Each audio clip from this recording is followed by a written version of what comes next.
Hey there, my name is Ryan Smith, Principal Broker and founder of Think SBA, and I'm glad you're here.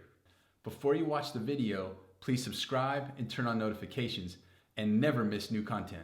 In this video, I will discuss how the landlord directly affects the business acquisition loan process. As the buyer, you will directly work with the listing broker who represents the seller. It's the listing broker who will dictate when is the appropriate time for you, the buyer, to contact the landlord.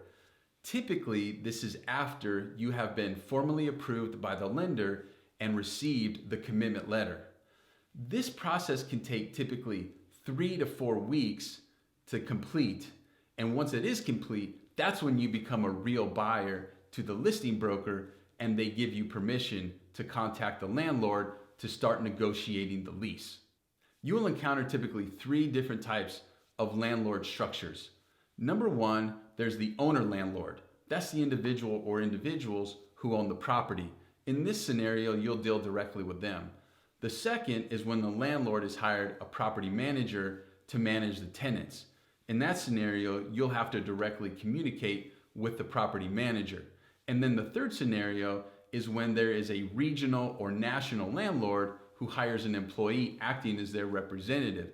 In this case, you'll directly negotiate through the representative. As you can imagine, communicating through a property manager or an employee/representative can make the negotiations more difficult and take more time. When you contact the landlord, it's important that you're equipped with the right information. The first piece of information to convey to the landlord is that you're required to sign a 10-year lease. Now, this could be a 5-year lease with a 5-year option. It could be a full 10-year lease. It could be really any combination of term and options that get you to the 10 years. The reason is because the lease must match the loan term.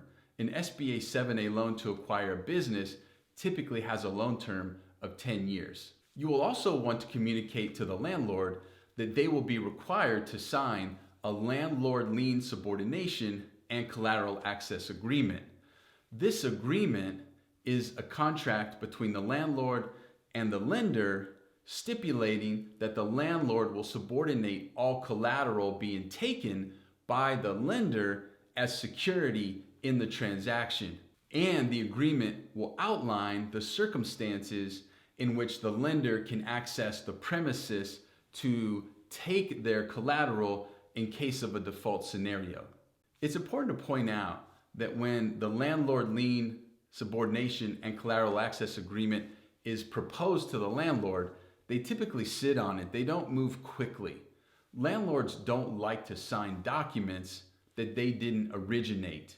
And so in this scenario, number 1, you need to be patient. Number 2, you need to be persistent. If the landlord doesn't reply to you immediately or within a reasonable amount of time, then it is important that you are persistent and nudge them again, because as this continues to linger, it jeopardizes the closing timeline. If you are negotiating with a property manager or the representative of a regional or national landlord, I do recommend you hire a tenant representative. The tenant representative is typically paid by the landlord, so they represent you at no cost, but they also give you negotiating power to make sure the lease turns out at least to your liking, if not to your advantage. In the negotiations, you'll also want to be equipped with current market rates.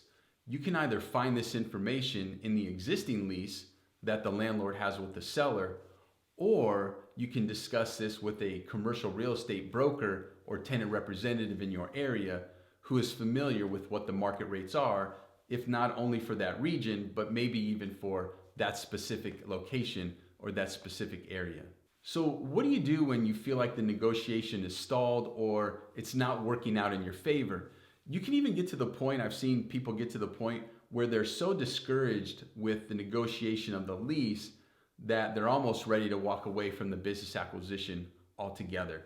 The first thing I would say is be patient. And then the second thing is to lean on your trusted advisors. So if you're working with me, you could contact me and I could contact the landlord directly, whether it's the landlord, the property manager, or the representative. I have done this for other clients and we have had success. Or if you've hired a tenant representative, you'll want to lean on that tenant representative to also be persistent and continue to push this forward.